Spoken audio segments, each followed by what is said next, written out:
Hello, everybody. This is Renata Martinez with Think Reliability, and today I wanted to talk about facilitation tip number 3, and that's to avoid generalizations.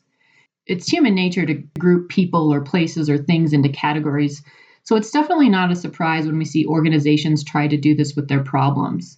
Summing up an investigation with a root cause such as procedure not followed or human error or maybe poor planning or poor communication. We don't want you to stop at these sort of generalizations. We want you to keep digging. We want you to understand what about the planning or what about the procedure was the breakdown. And by asking a few more why questions and fully understanding that, you'll be able to uncover specific organizational breakdowns, thus revealing more sustainable, actionable solutions. So to demonstrate this tip and the importance of it and maybe how to go about digging a little bit deeper, I'm going to use a quarantine qualm identified by my coworker. And again, this is all laid out in Microsoft Excel, and we're going to start with this 4Y cause map. So there was an impact to property because there was temporary damage to the wood floors when paint oversprayed onto those wood floors while we were painting.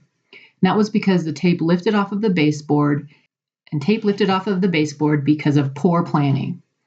Poor planning. So moving forward, we are just going to encourage our employees or individuals painting to plan better. That doesn't sound like a very effective solution for me. So it took a few minutes to continue to talk to my coworker to understand, what did you mean by poor planning? And that's when she explained to me that they utilized 1/4-inch wide tape to secure the paper to the baseboards. And so I asked another question, why did you do that? And that's when she mentioned that they didn't purchase the 1/2-inch wide tape. And so that was her initial thought of poor planning. By uncovering those specifics, we'll be able to understand what about the planning process we can improve, and that's obviously around the tape.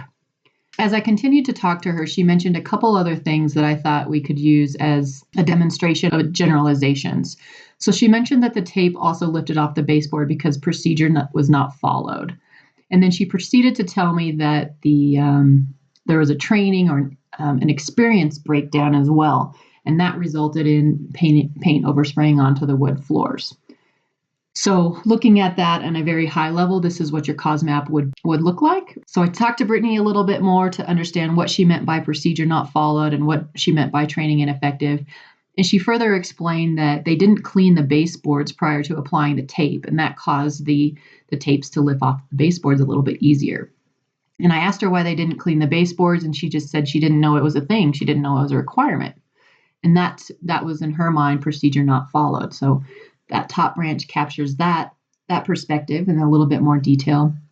And similarly, when she was describing the training or the experience being ineffective, she explained that they had never used that sprayer or experienced an overspray scenario, so they didn't recognize the potential. That's why they were spraying so close to the baseboards rather than cutting in at the bottom or using a roller as they got near the baseboards. So by identifying these specific causes, we're able to identify more specific sustainable solutions.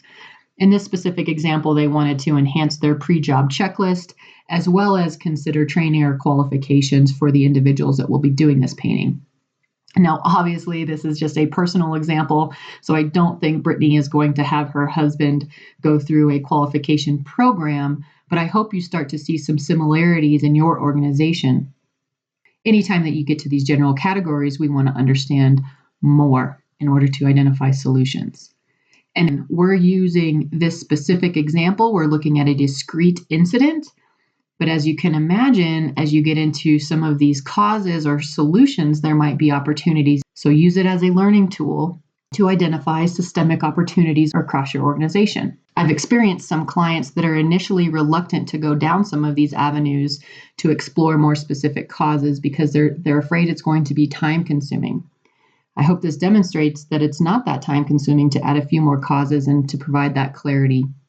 And I can also argue that, it's more time consuming than adding a couple causes on each of these branches. Well, it's continuing to investigate the same failures over and over because the causes that you're identifying aren't revealing effective solutions.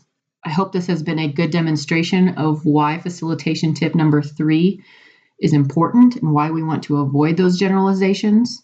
So don't stop at procedure not followed or human error or poor communication or planning or design. I want you to keep digging. I want you to reveal specific causes. Thanks for listening. Bye-bye.